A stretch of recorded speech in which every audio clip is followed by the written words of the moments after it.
All right, welcome back to the Run.down post-game show here on the Strickland YouTube channel, Strickland Twitter, and if you're listening to this the day after, the Strickland Podcast Network. I am Sam. I'm joined by none other than Stacy Patton 89. Um, yeah, the Knicks finally got a win, and it feels pretty good. I mean, it's against the lowly Bucks, but at this point in the season, we'll take what we can get, right, Stacy? Did we played the Bucks? I think last on Christmas, right? Is that the last time we played them, or did we play them after? We played them in April with OG, and we also kind of separated ourselves pretty well from them in the fourth quarter. Yeah. So I mean, I think the Knicks have.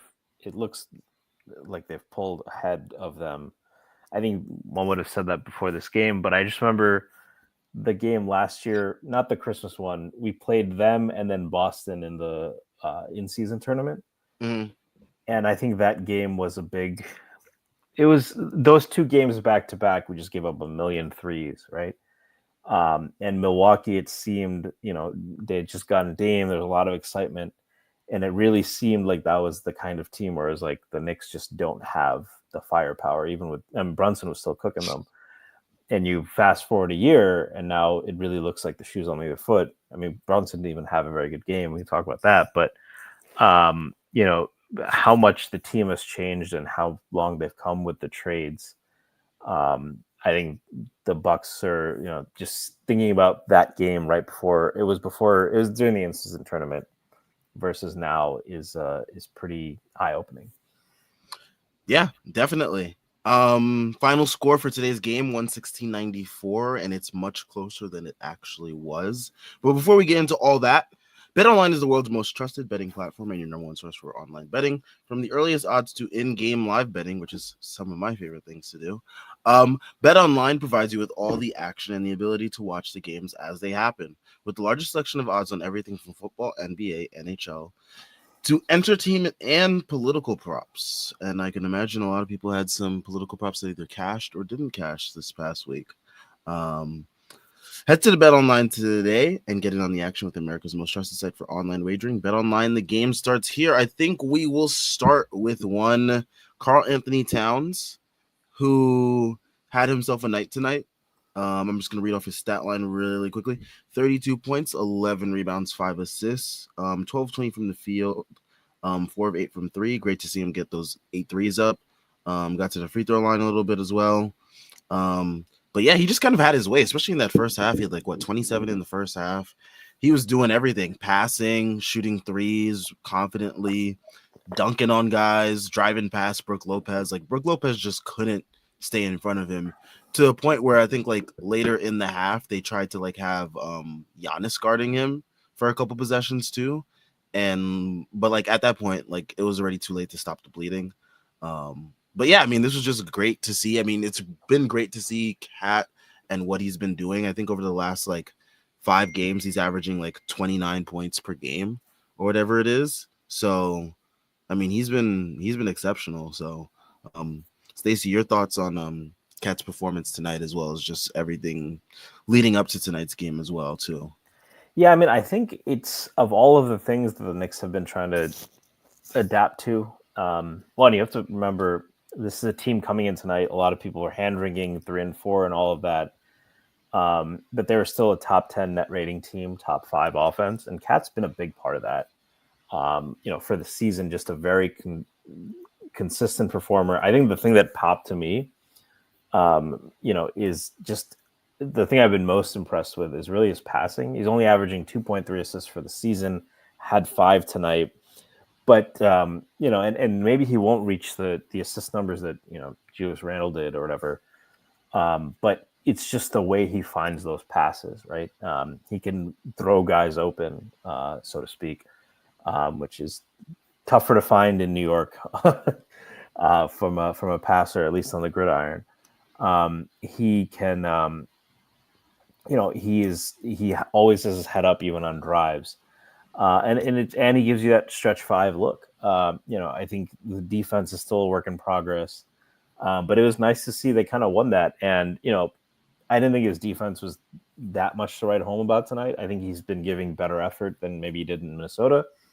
but they held Milwaukee under 100 points. And I think to your point, a big part of that was, last year when Brook Lopez is just killing us from three, and they're going 5 out 2 in a way. Like Milwaukee does that, right? Giannis plays point, they surround him with shooters. We didn't really have a counter for that, and we've always thought, we just had a guy who could switch. That helps things. Sometimes it's a guy that can give them a taste of their own medicine. And I think he's still developing chemistry with Brunson, especially, but the other guys. But it's certainly not because he needs a particular context. It's the opposite, right? It's he likes to play a little bit more of a free flowing game, and he's getting used to them, and everybody's getting used to each other. But his individual performances, just for the season to run down the numbers: 23, 13, 2 assists. 57% from 3 coming in tonight, and that's actually going to go down on a night he shot 50% from 3. That's actually going to go down as 3-point percentage for the year. But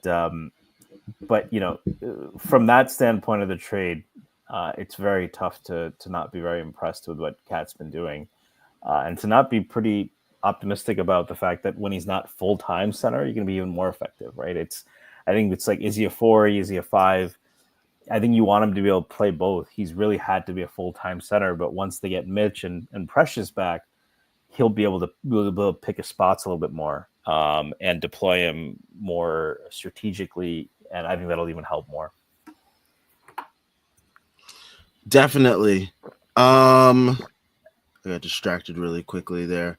But back to the Towns thing, I think it also helps that like tonight you saw more of a effort of Jalen Brunson to like get him the ball, like very much so. I think he had like 6 assists to him tonight. So like, yeah, he just made it an effort to like get him the ball. And even here, you can see here Jordan Bubb puts this quote up from Carlton Towns after the game: Cap putting me in positions to succeed. Teammates just getting more cohesive with each other.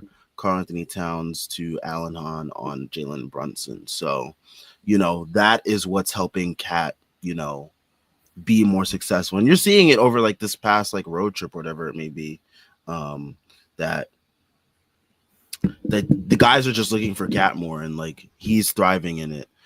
Defensively, I saw some people I saw a tweet on Twitter the other day that pointed out, I do not call it that. I call it by its birth name. But yeah, no, I saw a tweet the other day about like how the Knicks, it said the Timberwolves traded for Rudy Gobert for a reason, and the Knicks are going to find out that reason. And I responded to their tweet. I was like, hey, we're missing our actual starting center and our actual backup center. Like, we're missing those 2 guys who would make up for the rim protection that Cat is lacking. I saw a stat today from an ESPN graphic, like opponents are shooting like 84-85% at the rim when Towns is guarding the rim. So it's like, we're still missing Mitch, we're still missing Precious. So I'm taking all of this stuff with like a grain of salt right now.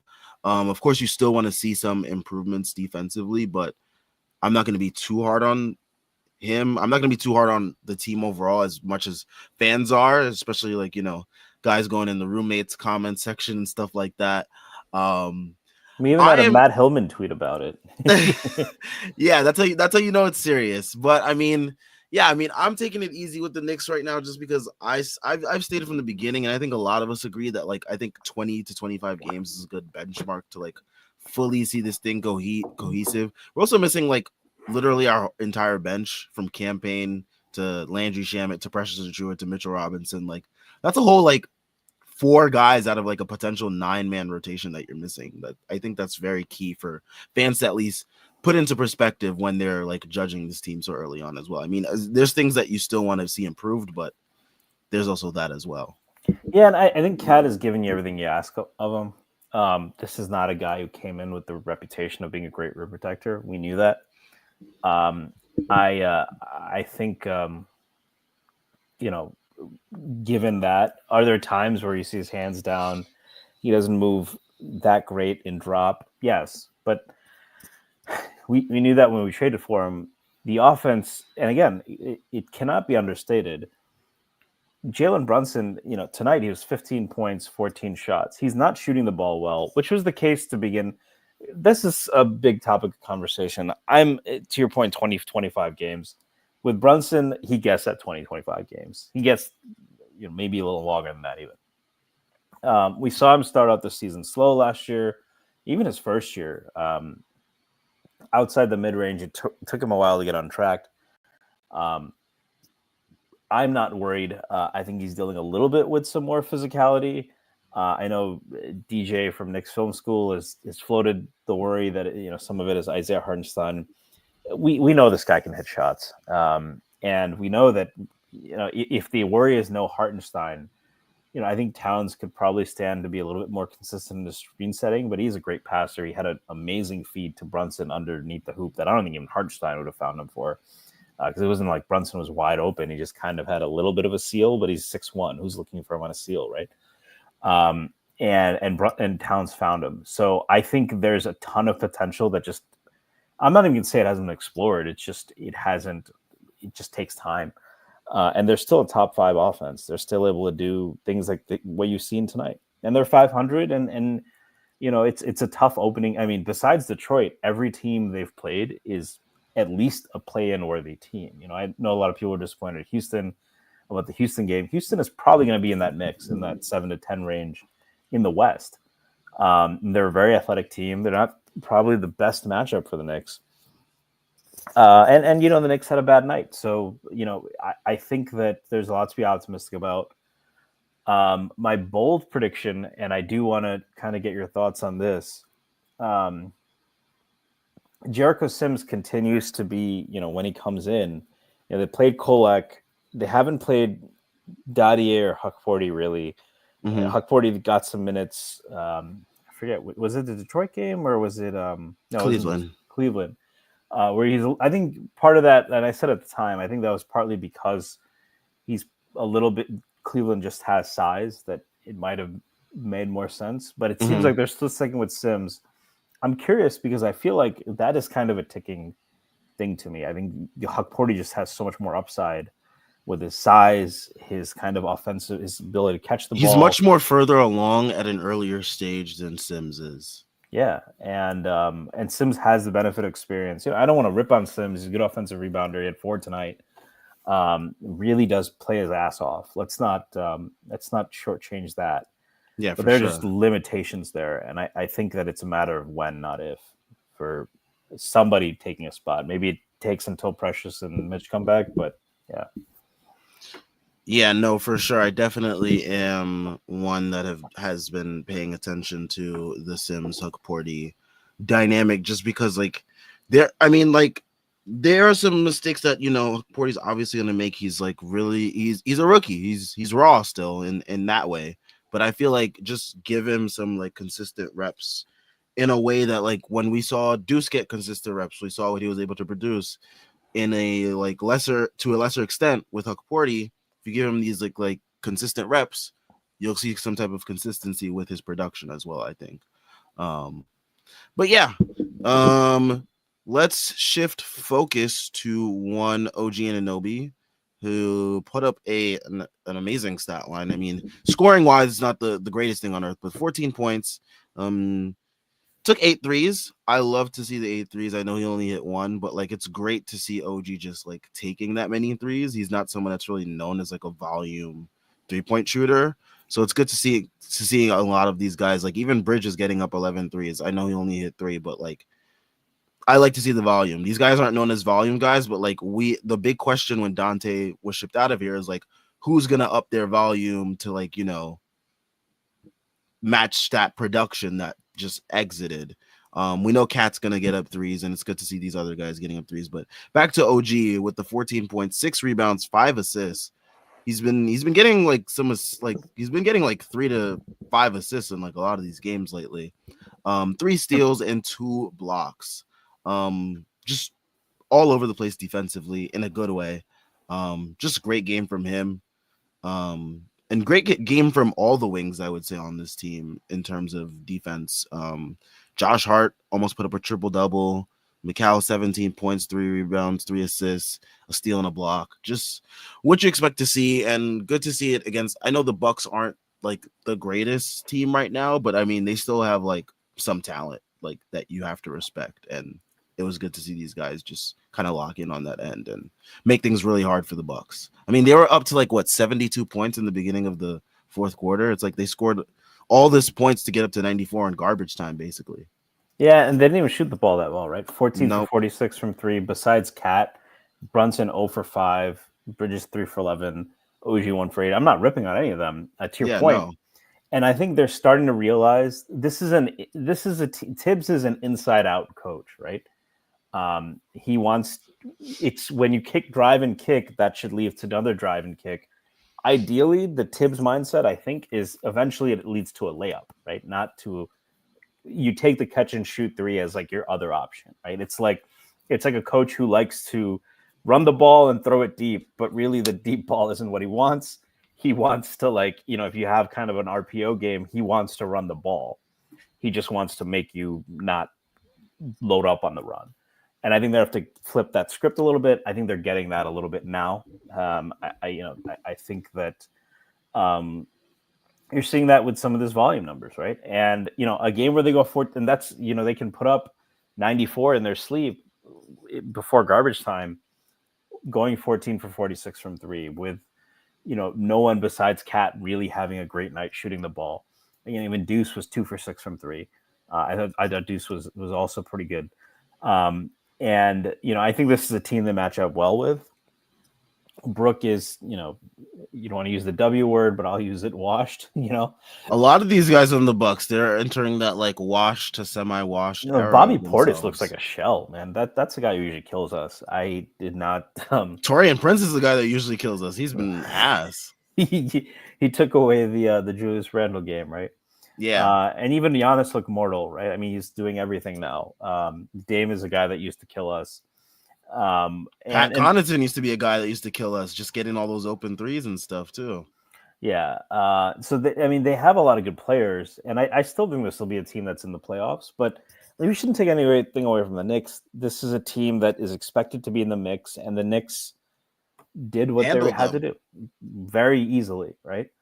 And that's what they're supposed to do. And so I think you've seen the highs and the lows from this team. But the thing is, they're 4-4, but they're playing like a top 10 team. They're playing like a contender, and they don't have everything figured out. The Bucks would not be, especially once they get Mitch back and they get a little more flexibility. Giannis, I'm sure if you play them again, is going to have a better game. But Giannis had 24 and 12. It's not like he had a horrible game. The Knicks just have too much. I do want to, get back to Brunson a little bit. Are you at all concerned? This is another game where I think people are overblowing it. If you look at his season-long stats, they're they're still pretty good. Like he's getting these stat head memes, right, with like Cam Thomas or whatever. But his stats for the season coming in tonight were 25 and 6 assists. He had 15 and 9 tonight, even on a poor shooting night. True shooting 57%, which not up to his standards, but that's still like if that's your bad game, that's not you'll take that from a point guard. Are you worried at all about Brunson? Not really. I'm like you said, he's had slow starts to seasons before. So like this is like, and like what I think he's trying to do is like trying to find the right balance of when to score, when to pass, with this new group of guys that he has with him, basically with Cat and even OG who has been here before. I feel like he's still trying to adjust to like who OG is, because like OG is like still like kind of developing his play style on the Knicks. Like he's not playing the same way he was playing on Toronto and on those Toronto teams. So I feel like there's a lot of guys that are just like figuring out what versions of themselves they're going to be on this version of this Knicks team.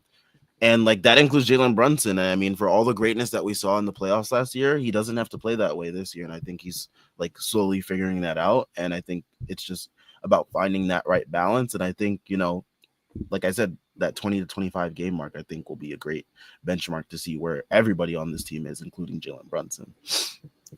I do want to, I don't know if you can bring this up. Do you want to shout out Larry Israel here? Yes, we do have 2 super chats. So shout out to Brian Benjamin, who said, takeaways, I might be in love with Cat. Brunson should use his passing more. Sims isn't garbage. We are work in progress. Mikal needs to work on his shot selection. He's not Dante. Yeah, I mean, to that point, I do understand the gripe with at least like he's not hitting them right now, but I do like the fact that he's taking them. Because, like as I said before, the big thing with the Knicks was like who's going to up their volume to match the volume that Dante took, because you're gonna need that. I mean, we know Cat is gonna do what he has to do, but like you also need someone else to up their volume as well. So Yeah, and I think they're figuring it out with Mikal. I think he has a good off the dribble game. I think he struggles a little bit with some of that movement shooting. It's something he's been trying to incorporate into his game from last year. I think doing that now probably pays some dividends playoff time, but they'll have to, you cannot use him exactly the way you did with Dante. And look, this isn't, Tibbs has never been a guy, I think, that he plays into that off ball. He's the guy that's going to get a ton of shots for those guys or run plays for them, right? We saw Grimes fall out of favor. I think you can put a lot of that on Grimes. But there weren't shots being set up for him. Evan Fournier, even before he really fell off a deep end, struggled to get involved beyond a little bit of chucking. Like, I think if you're in that role, you have to chuck a bit in this offense. yeah, and that's what Dante did last year. And Dante is great at that, right? But that's a high bar to hit, right? Yes. I mean, he was shooting like prime Clay numbers, basically. Yeah, and I love that you bring up Clay, because it's not always the easiest. Like, the Warriors have struggled to fill that role when it's not Clay, right? Jordan Poole, a very talented shooter, couldn't fill that role. Now, you can say that it has a lot to do with Jordan Poole's own shortcomings, but that kind of shooter, to plug someone into that role. Also, the slight CTE that Draymond gave him in that knockout punch. Yeah. But it's not the easiest role to fit in, and sometimes you just got to get shots up. We can criticize Tibbs, say run more off ball stuff, and there's not a lot of teams that are doing that anymore. And you should say that the players have had success with those kind of schemes are insane shooters often, and Mike Mikal is probably good, not great as a shooter. But there's ways to get him the ball. There's ways to get him involved. I think he did a good job being active, and that's really what's. Especially when Brunson starts clicking. Again, they're not shooting the ball well, and they're still a very good offense. And they don't have the offensive rebounding they had last year. So not yet, but they'll get Mitch back. Hart is still very active. Cat, I think, has held up pretty well, and he's a pretty good offensive rebounder. Precious too. They're going to be. There are additions they can make, and they're still a really good offensive team already without the things falling into place. So you look at this team and say 3-4, 4-4. I look at it and say, yeah, but the numbers like them a lot, and they're not close to their ceiling. Yeah, I know. Like, yeah, the sky's the limit on that end. And we also have a super chat here. Shout out to Larry Asia. Thank you for the super chat as well. You see how a bunch of solid screens lead to excellent results. Good to see Stacy on the post game. Yeah, I mean, the screens today look definitely looked better than before. Like, I think you mentioned that Cat has to be a little bit more consistent with his screens. Because I think you had mentioned that I believe you said DJ had brought up how like Hartenstein's screens are kind of missed for Brunson. But yeah, I mean, we'll see how that develops over the course of the year. I think, also trying things with like Hart and OG screening as well. Those are some ways to get some different looks as well. So yeah, and I think Larry brought this up. It's Larry brought this up in the Strickland Discord. It's you see. I think there's been a good amount of possessions where Cat is neither rolling to the rim or diving or popping. It just kind of ends up in that in between space, which it gives you the worst of both worlds, right? It allows the big to not have to worry about the rim threat, but it also allows him to cheat towards Brunson, right? The best you're getting out of that is probably a contested midi from either Cat or Brunson. But I think, a good point with that is like you set a hard screen, it creates an easier read for Cat. You set a hard screen, it's very clear what the defender is going to do. So you can either pop out or if he's playing aggressively, roll, right? When you don't set that screen, it doesn't disrupt the point of attack defender, and everybody just on defense has an easier time, and it doesn't give you that easy read. So it's the little things, right? And I think those are things that it takes. And screens are probably a really undervalued part of basketball, right? Because just the timing, right? I think they don't call illegal screens if you play in Miami, but No, they don't. but just there's so many times you see this in college. If you watch college a lot, these illegal screens, it's often the point guard's fault, right? Because the point guard will come in too early or come in too late, or usually it's coming in too early, and the big is still setting the screen, right? And to get wide enough without setting an illegal screen, and to time your move, whether it's staying there or slipping or timing all of that, there's no substitute for those reps. And I think there's a lot of upside between those two players, just given their talent and how we've seen them operate in the past to make that pretty unguardable. It's already pretty tough to stop, even when they don't make the right reads, because they're just such insane shot makers. Yeah. Let's get some other comments here. And Schwinn, I see Schwinn has tweeted out the Knicks offense has been great and Brunson hasn't even been remotely good yet. Wait for the boom.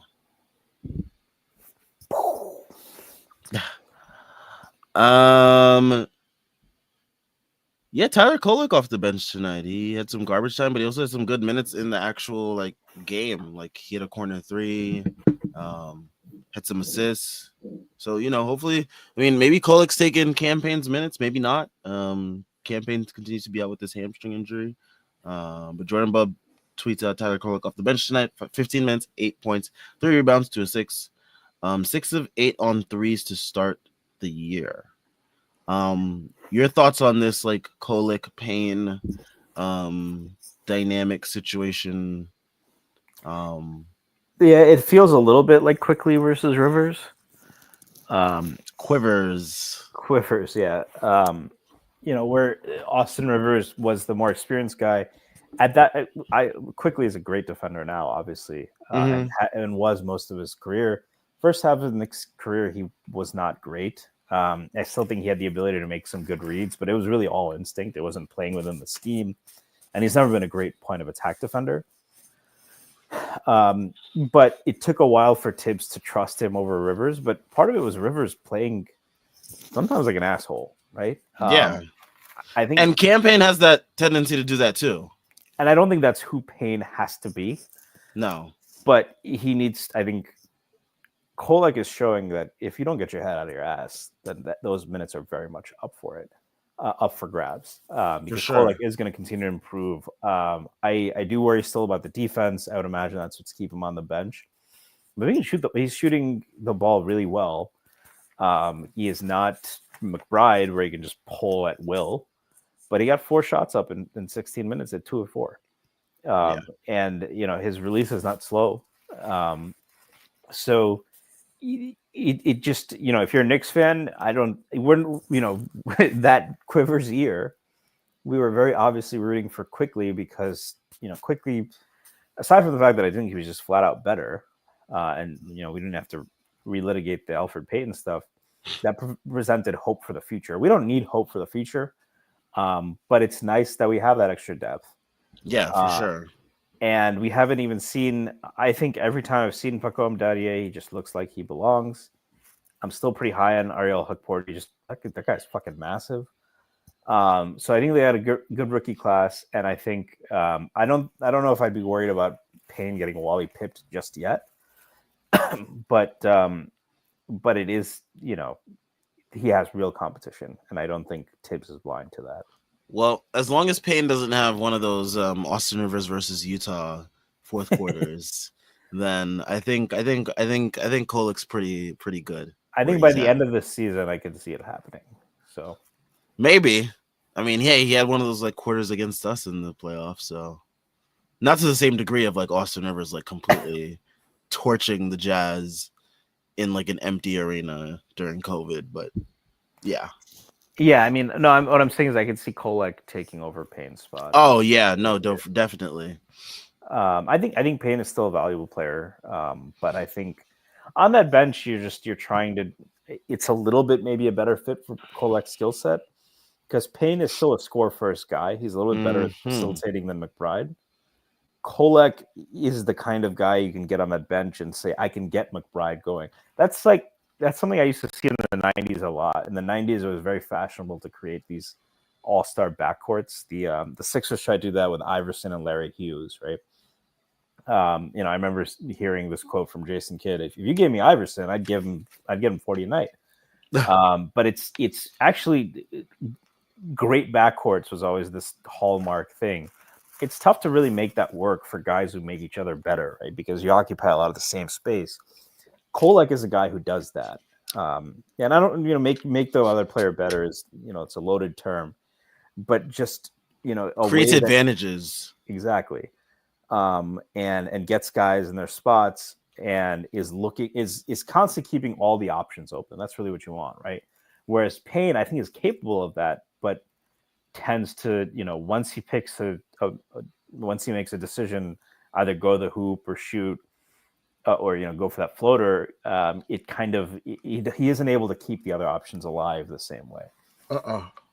And yeah, I mean, we'll see what happens with him. I mean, as long as he doesn't like become a chuck in the worst ways, I'm okay with either Payne or Kolek, but it wouldn't hurt to see Kolek get some minutes, with the regular rotation. Yeah, and you like seeing it tonight. We'll see how he can continue to improve on defense, but really there's no substitute for reps there, so that can only help. It's just this is no longer a play the kid situation the way it was. Oh yeah, when Tibbs first got here. These every game, we're contender now. So, and that's going to come into play in the playoffs too. But you do see, I hate to bring up, just it seems like a lazy comp, right? But think about even how important a guy like Peyton Pritchard is to the Celtics. Think about how important Deuce is to us, right? To continuously build that depth out. Mm-hmm. That's something that's killed a team like the Nuggets, by the way, right? The Nuggets have just missed on all of their late first, and they haven't developed them. And you're seeing kind of the effects of that. So even as the Knicks enter contender mode and no longer look at we used to look at every player we picked as this is the IQ is the next Steph Curry or Tony Parker, right? I remember I was one of the first pods I did with Alex Wolf on Lockdown Knicks. I was talking about, I see a lot of Tony Parker in Quickly's game. He's like, nah, you're being a hater, dude. That guy looks like Steph. And, but that we used to put that on every Knicks draft pick. We don't have to do that anymore. Nope. Even though Kolek is baby Steve Nash, but exactly. I would say Chris Paul, but the not an asshole, but but the point is, even if you're not relying on rookies that way, it's important to keep the farm system going, and I think the Knicks are doing a good job of that. Yeah, I mean, great pointing out the Nuggets. I mean, you're seeing it now. I mean, they're relying on like Christian Braun to replace the production of what KCP did. I mean, like scoring wise, he's doing it. But then you're seeing fall offs from even like their top guys like Murray and MPJ.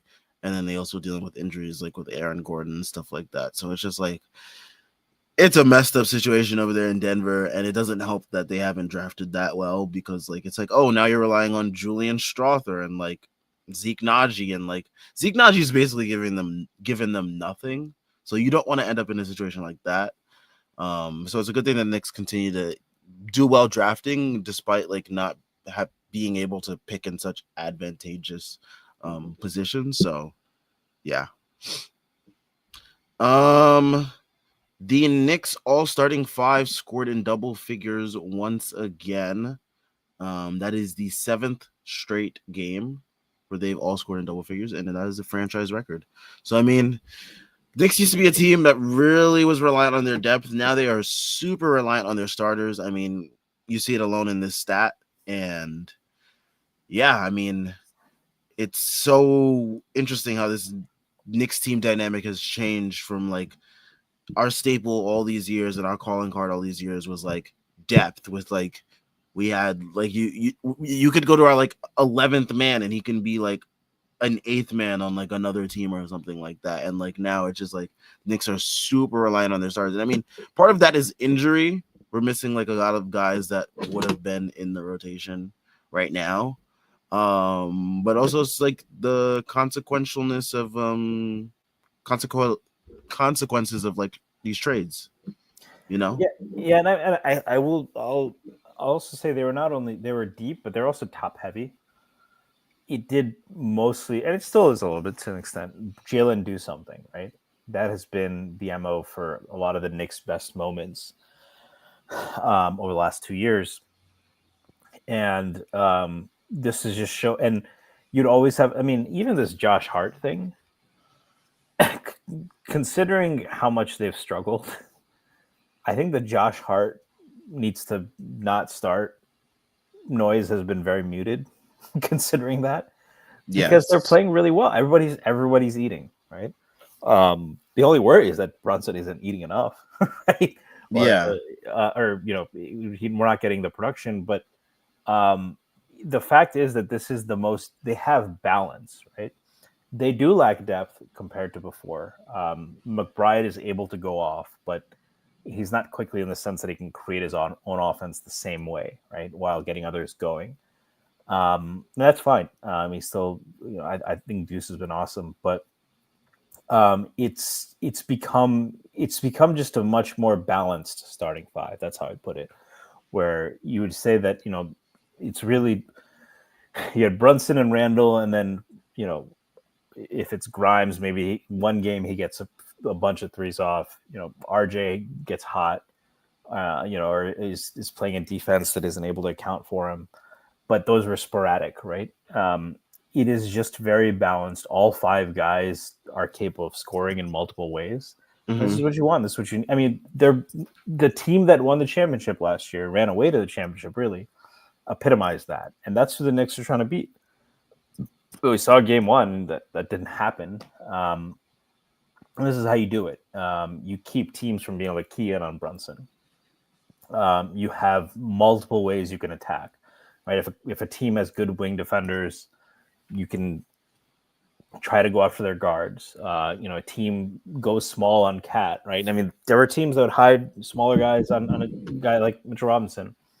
You can attack that, right? If there's a team that does go small on Cat and is for some reason effective, we can put Mitch in and attack them on the offensive glass. Like, they haven't lost that identity either. We'll see what they do with trades, but this is just a very versatile team, and they're still exploring that. But I would say the word I would use there is balance. It's just a much more balanced team with maybe not quite the same depth, but I think that depth was often because the starters were not providing that same balance that the starters do now. Yeah, definitely. I mean, there were definitely some deficiencies in our starting lineup, especially on the offensive side, I would say. Like in years past, like with the RJ Barretts of it, he had his deficiencies. Reggie Bullocks, the Evan Fourniers, the Cam Reddishes when that experiment happened, and he's actually a starter tonight for the Lakers, which is pretty jarring, which tells me the state of the Lakers season so far already. They don't know Bronny starting yet, do they? Well, just give it a couple more games and you never know. They're starting Cam Reddish, so season can't be that too far removed from having Bronny play. But yeah, I mean, there's been always these deficiencies. I mean, even offensively from the center spot. I mean, like I've noticed so many Knicks fans like just tweeting that today they're like, they've been so used to like Mitchell Robinson as our center. It's like so jarring to see like what Cat is able to do at the five offensively, where it's like, before. Isn't it wild to see a center go to the line and you're like, oh, he's gonna make the free throws? Yeah, so like even just stuff like that, but like even the spacing wise, in the past we've had like Julius Randle and Mitchell Robinson taking even up a lot of space, right? And like Hartenstein is not a shooter, yeah. So it's like you're seeing such a different identity of the Knicks, and I mean the Knicks have always kind of like shifted their identities very slightly throughout these Thibs iterations, but they've kind of sort of stayed within the same realm. But like now you're seeing like a whole totally new um, outlook of the Knicks. So we'll see how that continues to develop as the team continues to find chemistry. I do But want to yeah, ask you. I do want to ask you that too, because I think part of it, like season one, right? I'll be the last person, for example, to defend Tibbs starting Alfred Payton, right? But I mm, think to the extent that I could get some of his decisions is they very clearly wanted to define themselves. The Knicks had no idea. I mean, they're coming off of Fizdale, right? yeah, We play defense, we rebound, we're physical, and we slow the game down, right? And to your mm-hmm. point, they've evolved from that incrementally every year. But there's trade-offs, right? And not only have they evolved, they've also expanded and become more versatile. Now they're a very versatile team. Do you think that comes a cost? There's a cost to that in terms of not like even last year they had more versatility, but they still had their identity. We're going to pound you on the glass. It's going to be a pain in the ass to play us, And there's been talk this year they're more of a finesse team with Cat at the 5. I think it's good because they have that versatility, but maybe if you don't use it all the time, you lose it, right? So do you think there's a trade-off in terms of having a defined identity versus versatility and balancing that? I think you can find an identity through your versatility. Like I feel like it doesn't have to come at a cost. Like I feel like this newfound versatility can like provide a new identity for this team. Um whereas like it can be a combination of many things or you can take on many identities. So like that I think that's the beauty of having versatility. That's where you're seeing like a team like Boston. I mean, they kind of play the same way all the time, but it's not always the same cast of like characters that are doing the same thing every single game. So yeah, I mean, I think that it's also gonna take some time for them to find their identity too. And like we won't really clearly see what it's gonna be in its full capacity until like, you know, late December or like early January or something like that. Yeah, and at that point they'll have to integrate Mitch, and we'll see when Precious comes back. Possibly sham it too, all these different things. Matt Ryan, who knows, right? How do you see that wing rotation? I mean, it doesn't seem they wanted to blow out tonight, So I don't want to be the minutes police here. Yeah. It No, I does. def Go ahead, sorry. no, I think I get where you're going at. Like there was a little bit of too much minutes for like, guys like OG, Macau, in a game where they didn't really need to play that much, I would say. Yeah, I mean, it's not even tonight. It's Mikel played 36, but Mikel, OG, and Hart are putting in heavy minutes, right? Kolek is not a guy who can alleviate that, really, right? Mm-hmm. Um, neither of us. We've only seen Dadier really garbage time in preseason.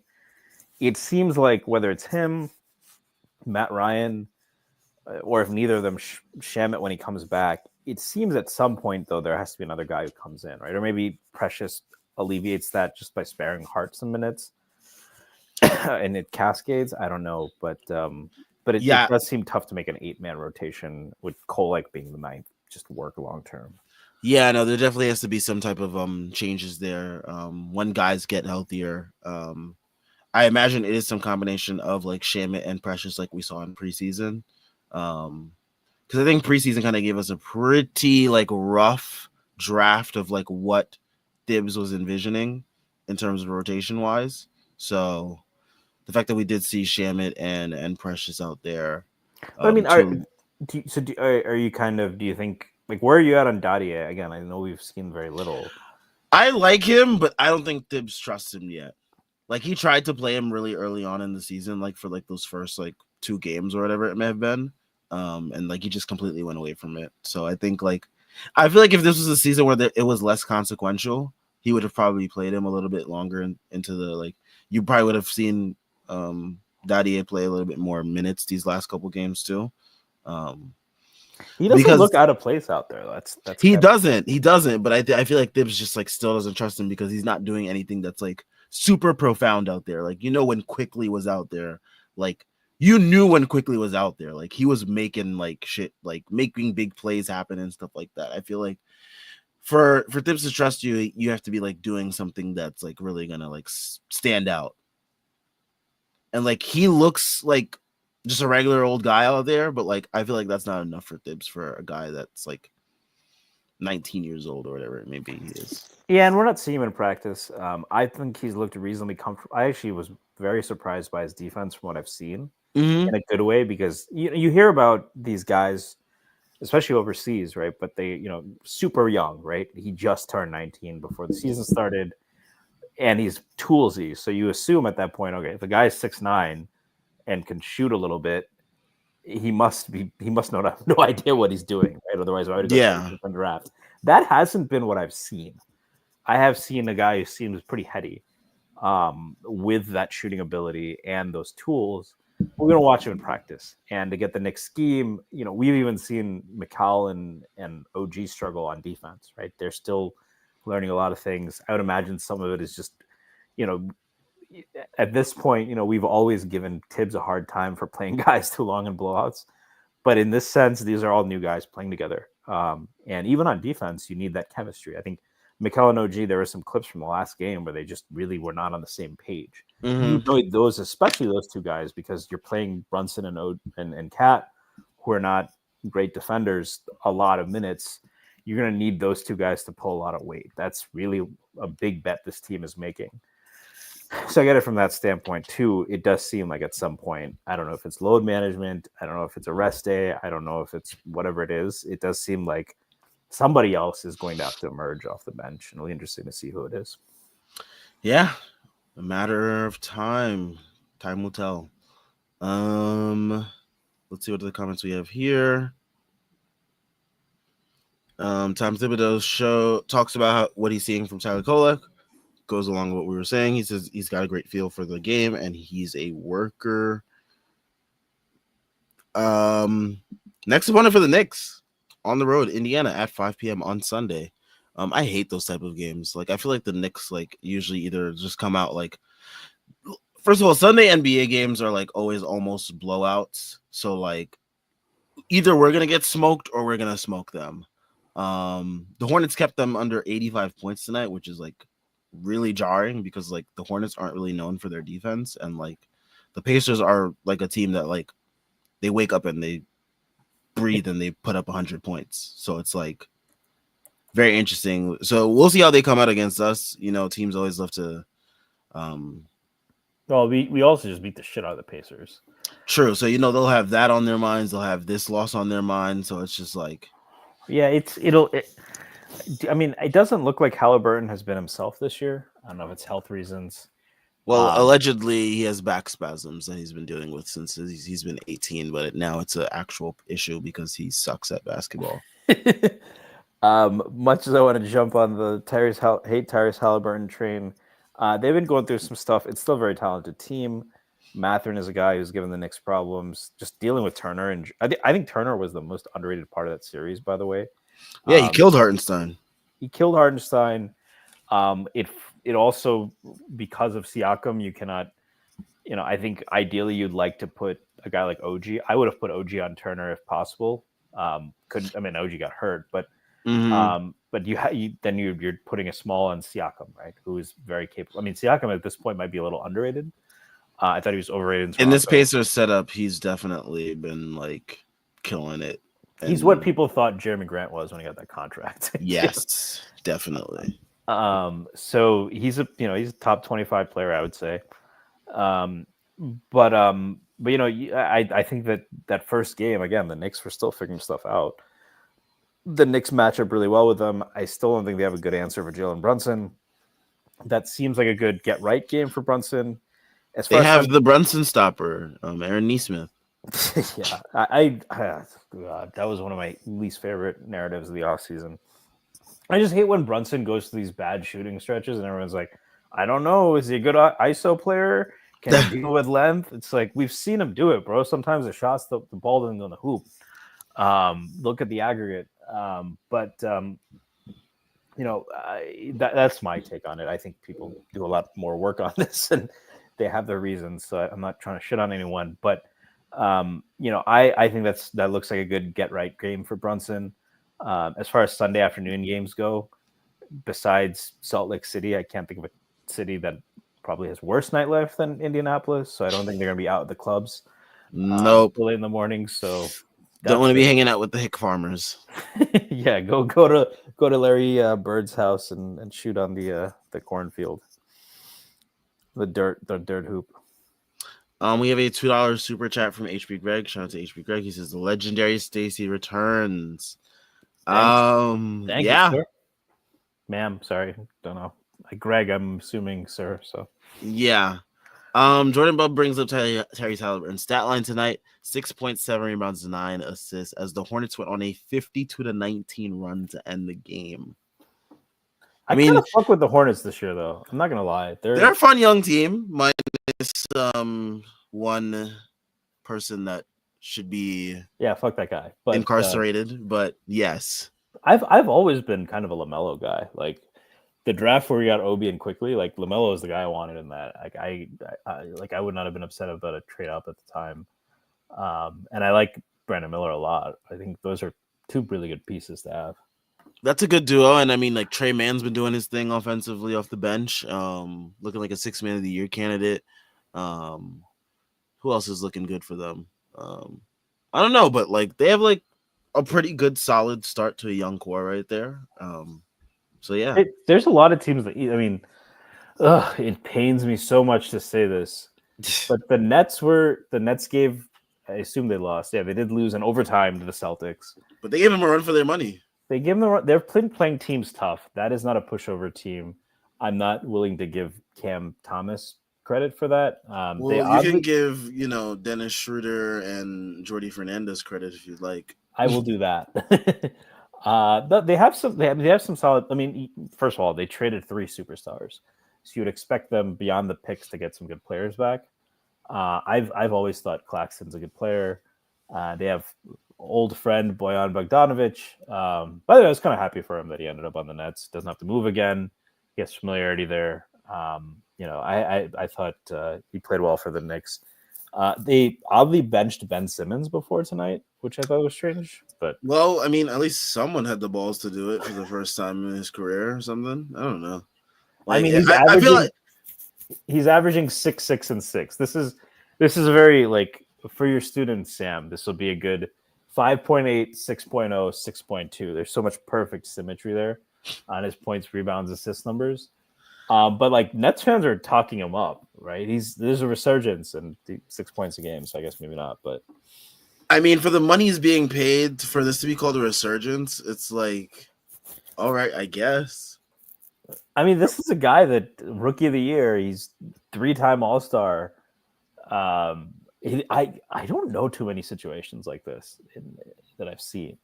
I mean, injuries happen, but this is a tremendous fall off. It happens to, I don't want to say the best of them because I'm not really the biggest fans, but it happens to the of them.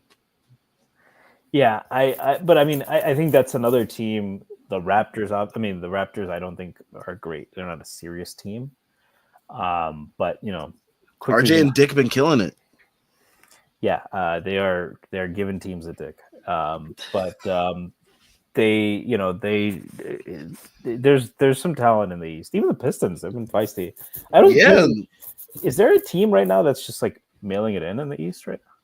In the East? I don't think so. Not in the East. In the West, I'd say there's a team mailing it in. Who? Blazers. Yeah. Yeah, the Blazers are the Blazers and the Jazz. Like they had Lauri Markkanen sitting for like a couple games with like a back like spasm or something like that or whatever it is. It's like, dude, we just started the season. You're doing like fake tanking injuries already. That's day and age. I mean, the Blazers at least that's like part of the play, but it's more egregious with the Blazers do not have a star, right? I mean, Simons is a nice player, but they don't have like Lauri Markkanen. I think someone brought this up today. I don't think the math works. This is one of those I'm spending too much time on Twitter things, but could we have made the deal with Randall and all the picks we gave up for Mikal for Lowry and then kept Hartenstein, right? So and as a result, I mean, I think it works, but like Hartenstein just has to be willing to take a number that he obviously wasn't even willing to do. I don't think. Yeah, I think they still would have been capped at that 72 number. So Yeah, I don't no know. matter what, we're capped at the 72 number, and he just wasn't willing to do it. He wanted to go to Oklahoma. I wonder why. Yeah. Quite interesting. I forgot. There's a third city with shitty nightlife. But yeah, I mean, it's also just bullshit. They have an insane defense, and like they just have Hartenstein for funsies. That is, I think, probably the team that looks most equipped to beat Boston right now. Although I think the Knicks will have something to say about that later on. Well, the point I was making is I think every night is kind of going to be a challenge. So far, yeah, no, definitely. I mean, it's good not to have like any of these. Like, I mean, even with the Pistons, who are a respectable team, we kind of like beat the shit out of them. Like, so yeah, I mean, the teams, the only teams we lost 4 games, but the teams we've lost to, I think the Hawks game was kind of bullshit. It is, but they've also been like feisty. Like Dyson Daniels been really good. Jalen Johnson's been pretty good. Ricochet has been like okay. He hasn't been like 33 points good, but he's been like okay for a rookie. So yeah, I mean, I don't think he's going to be the best player in this draft, but like I think it was Emeka Okafor at number 2 in Dwight Howard's draft. Probably wasn't the second best player in that draft, and certainly wasn't as good as Dwight Howard, obviously. But it was like a 14 and 10 guy, pretty solid. I think Ricochet is going to be that, just like a good, solid wing that no one's going to say, "Oh, he's a bust, what a terrible pick." But I mean, there's no shame in losing to the Cavs or Celtics. Both of those teams are going to be equally talented to the Knicks. Certainly now, right? Speaking of the Cavs, HB Greg EX, are we afraid of the Cavs? 10 and 0 to start the year, 10-game win streak.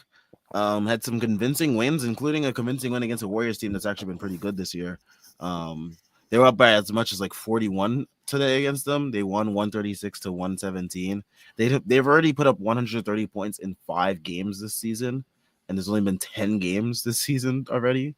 So like they've been insane on both sides of the ball. Whatever Kenny Atkinson is doing with them, it's working. They're buying into it. Yeah, I mean, it's a confluence of things. Are we afraid of the Cavs? I don't think the Knicks should be afraid of anybody. Yeah, no. They've owned the Cavs, and I mean this is the same team they've faced for the past couple of years that they've been killing. So, but it's also not without.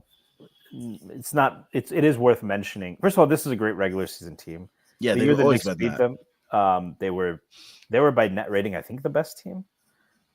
They were like second in defense, fourth in offense. So you know this has always been an elite regular season net rating team. I do think they've gotten better. It definitely, there's a guy named Hoodie Garland on Twitter who annoys the shit out of me. But I'll give Hoodie Garland some props here because I definitely think Garland looks much more healthy this year. Certainly against the Knicks. I mean, he looks much more confident too.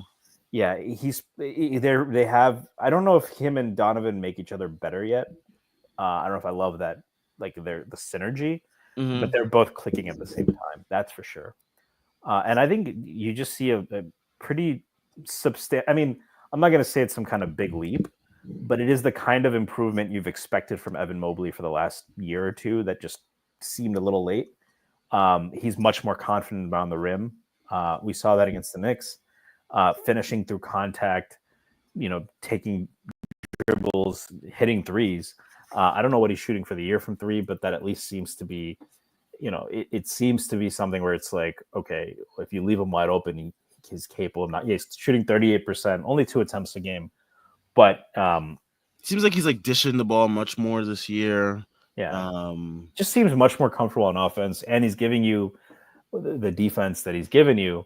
And again, what complicates things for the Knicks also is they cannot really take advantage of the Cavs on the glass the way they have in the past, right? Yes, and they're still and I think that's not yet. At least not yet. Mitch isn't back yet. Precious isn't back yet. There's also those, and they have, and even Cat I think is capable of that, but. We saw that game. They defaulted a lot to attacking one-on-one after switches. And the Cavs, Jared Allen the way the Knicks beat the Cavs was not Brunson killing them, by the way, right? He had a good series, We but it killed them on wasn't. the glass. We killed them on the glass. So you don't beat like Allen is not. I mean, he's not great on the perimeter, but that's not exactly a matchup the Knicks are going to kill them on with Brunson having him switched onto him, right? They're going to kill him in other ways, right? And I think they're still figuring out how to do that. I think using Cat to pull, they had good answers for Cat outside. They had good answers for the pick and pop. That's going to be a chess match. So would I be scared of the Cavs? No. Are they evenly matched with the Knicks? I think right now it's fair to say that. They're right in that mix. I mean, it also helps that they've had continuity too. Like that's a big thing with like a lot of the teams that the Knicks are facing. Like the Knicks are a team that are integrating a lot of new pieces, while a lot of these teams, like especially the Cavs, they're pretty much the same team, especially their same core. They've been the same core for like the past 3 years straight. Yeah. So that helps. That helps a ton. We got some quotes here. Shout out to Jordan Bubb who's getting us some quotes from Twitter, I believe. Funny quote here. Question: have you learned anything about Cat playing with him? Josh Hart. I don't think he really likes being called meow. I don't think I would either. So, we had asked about the big purr, right? I don't know about that one. But yeah, I'm sure Cat's aware of that one. I don't think they've called him that though. We should ask Josh Hart. I mean, Josh Hart could be watching the post game right now since he's a friend of the Strickland. He sees our post, so he could be watching this right sipping his breast milk. Yeah, he could be watching this right now, sipping some breast milk or some wine because he's a wine guy too, or both. Never mix those. Or both. That sounds like a bad. Josh, definitely not before the game, at least. All right, please. Yeah, that's an after the game type of thing, especially after a nice win. Experiment, but you could be watching this right now. But yeah, Josh Hart, we should hit him up. Let him know about the Big Purr nickname. I don't know if he knows about it. He should, but should try that one if he doesn't like meow. And I do have to say, this is a guy who's been talked about a lot while we're on the subject of Josh Hart. He in the preseason he said, I'm lost. That was for me like I don't care if Josh Hart goes scoreless. When he said that was like, all right, that's not good. This is a guy who's fit in pretty seamlessly and has found a way to kind of make things work even while the other parts are finding themselves.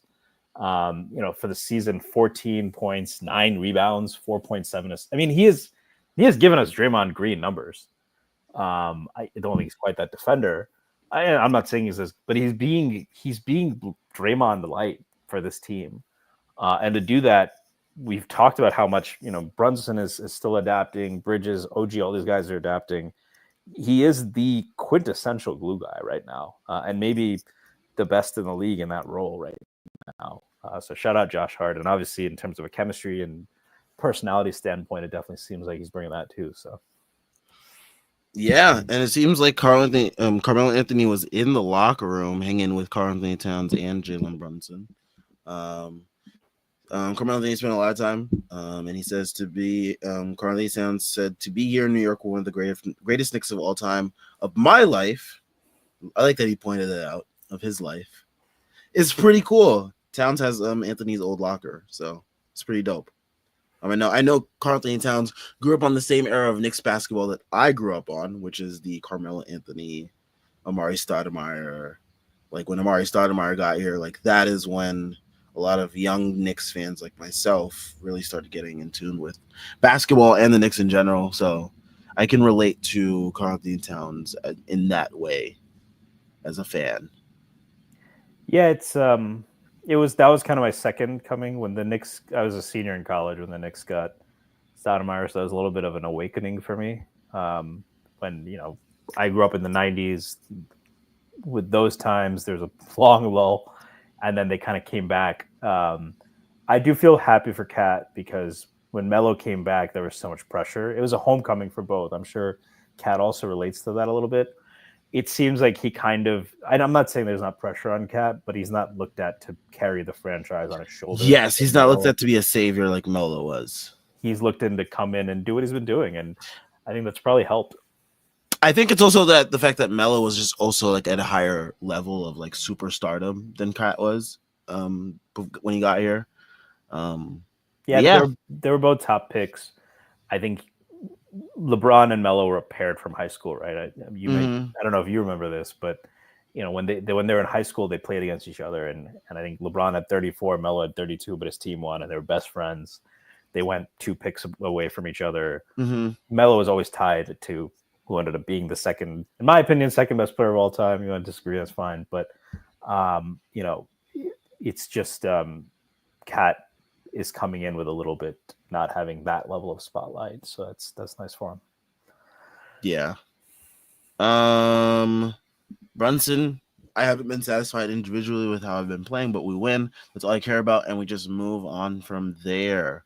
He didn't say his famous words of "I need to be better." So yeah, and last time he used the word we need to be better, and Tyrese gave him some shit for that on the strict chord. So that's from the Julius Randle playbook right there. Yeah, I mean, Julius Randle used to pull from the French playbook. We. That's why him and Fournier got into it, right? So Fournier didn't like all that we business. Jordan Bubb also says Jalen Brunson talked about OG Anunoby's defense on Giannis tonight. It looks so easy and effortless the way he's able to do that. It's a pure talent that he has. Yeah, it's like, man, what would OG's career, like defensive accolades would have been if he like stayed healthy for so much of his career?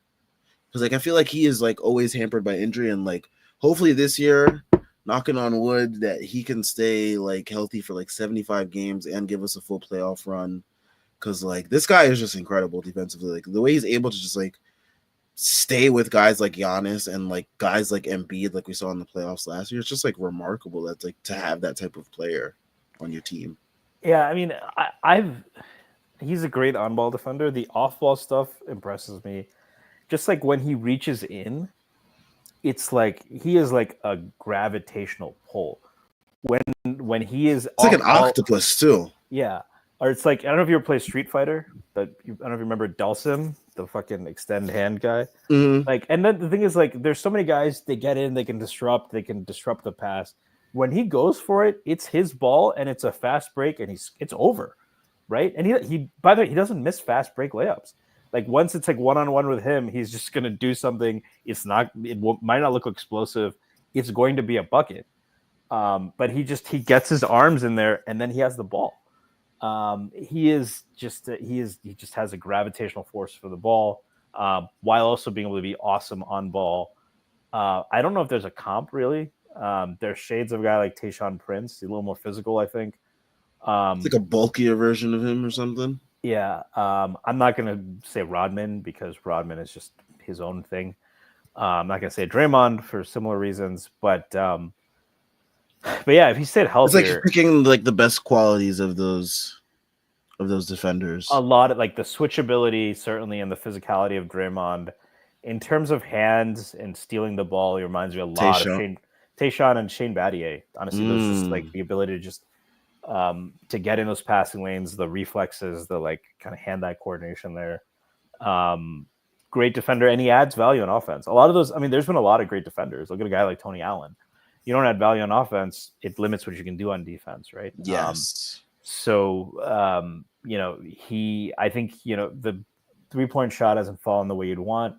I think it's been kind of important. I think we get frustrated sometimes, like how often they've gone to him posting up, right, or like taking middies.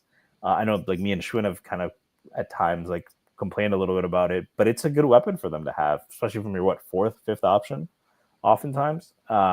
So he provides. He's a plus on offense, and I mean on defense, it's just there are very few guys who are like, I just love watching this guy play defense. Yeah. Alex Caruso is one where it's just even when the other team has the ball, you watch that guy. OG is definitely one of those guys, and I think that's one of the highest compliments you can give defender. For sure. Wait, what is this, Greg? What is this quote here? HP Greg. A couple of teams could use me right now. Dion Waiters. What is the context of this? Did he just tweet this out randomly today? Bro, you're 36. He's actually 33 or about to be 33. I mean, he's not that old, but it's like, dude, just enjoy your little bubble title and enjoy retirement. What is he? He's retired? Or on July 13, 2023, he held a private workout at Victoria Fertitta Middle School. Of course he did. That's what washed players love to do. They love to hold workouts. I don't even think he's playing. Anywhere overseas or anything, right?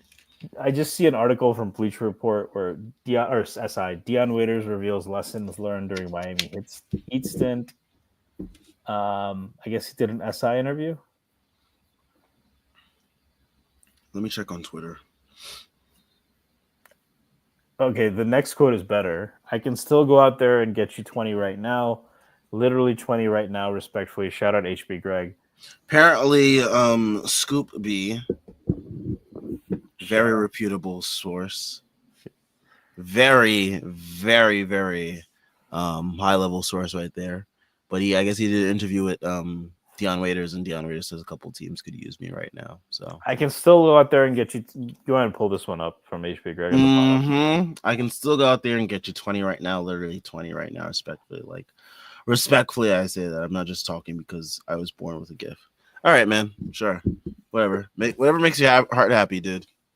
But there is a lesson to be taken from Dion Waiters. I do think, to your point from earlier, I would rather the Knicks go 0 for 38 from 3 than 0 for 9, because that means they didn't lose confidence, and this is a team that needs to keep jacking up threes. So good to see that even on a night great shooting night. Yes, that's the only Dion Waiters thing that I would love to see this team related to in any type of way. But yeah, Jordan Bubb says Carl-Anthony Towns credits Jalen Brunson for putting the Knicks offensive positions to succeed, especially tonight. Jalen Brunson was really dishing the ball. Sucks that he couldn't get the assist for my live parlay, but you know what? I'll take the blowout win anyways. Was it 10? What I needed from him? Yeah. I needed 12. Oh, wow. Yeah, it wasn't even close, but still. But yeah, he says it starts with Cap. Cap puts us in positions to succeed.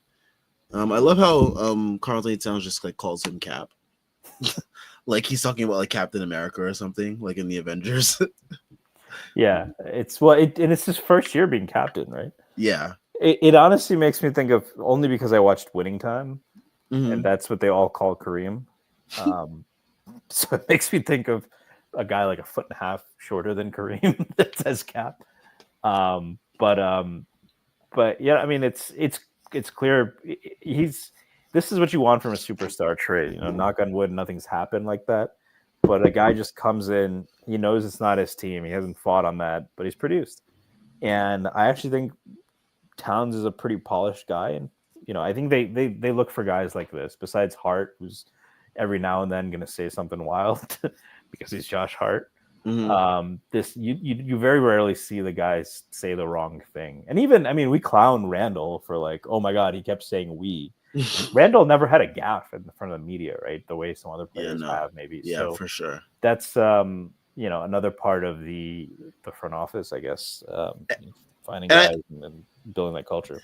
And I think you saw this with Towns too in Minnesota, the way that like, he was just so accepting and opening to like when Ant got drafted there, like he kind of just like shifted over the team to Ant, like when the time was for it to be Ant's team. So like he's just that type of guy. Like he's like very, I guess, self-aware, you can say, and just like recognizes these things and just he seems like a really smart guy.